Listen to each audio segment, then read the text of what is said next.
په اسلامی شریعت کې د غصې ممانعت او مذمت راغلی دی.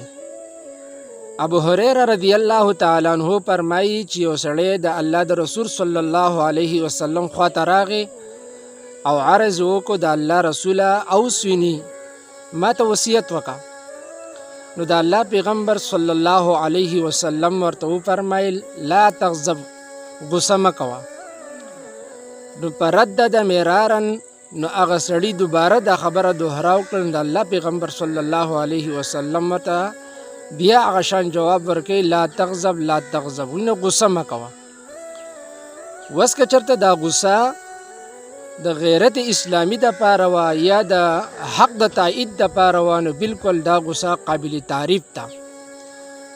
او که چېرته د شریعت خلاف وه، نو بیا دا غصه ټیک نه ده او ښه عمل نه دی. او رسول الله صلی الله علیه وسلم دام فرمایي چې اصل کې پهلوان هغه انسان دی چې هغه خپله غصه کنټرول ساتي. او غصه د هر انسان په وس کې هم نه ده، خو لیکن که څوک په غصه باندې خپل ځان کنټرول ساتي، قابو ساتي، نو د هغې دپاره د الله پیغمبر صلی الله علیه وسلم تعریف بیان کړی دی. لیس الشدید بالسرعة انما الشدید الذي يملك نفسه عند الغضب. د الله پیغمبر صلی الله علیه وسلم فرمایي اصل کې جوان او بهادر هغه انسان نه دی چې هغه بل کس را پرې باسي، بلکې جوان او بهادر هغه انسان دی چې هغه خپله غصه هغه کنټرول کړي. نو د الله پیغمبر صلی الله علیه وسلم والا تعریف بیان کړی. وس کې یو سړی خپله غصه کنټرولوي، نو څه طریقه به کوي؟ نو د هغه دپاره هم د الله رسول صلی الله علیه وسلم څه علاجونه ښودلي دي.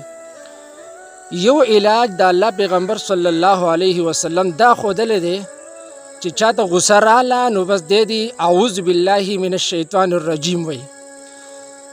ځکه د الله د رسول صلی الله علیه وسلم یو حدیث دی چې یو سړی و د الله د پیغمبر صلی الله علیه وسلم په خدمت کې ناسو، نو دغه سړي بل سړي ته غصه وکړه او دومره سخت غصه شو، نو رسول الله صلی الله علیه وسلم وفرمایل انی لا اعلم کلمة لو قالها لذهب عنه ما یجدو.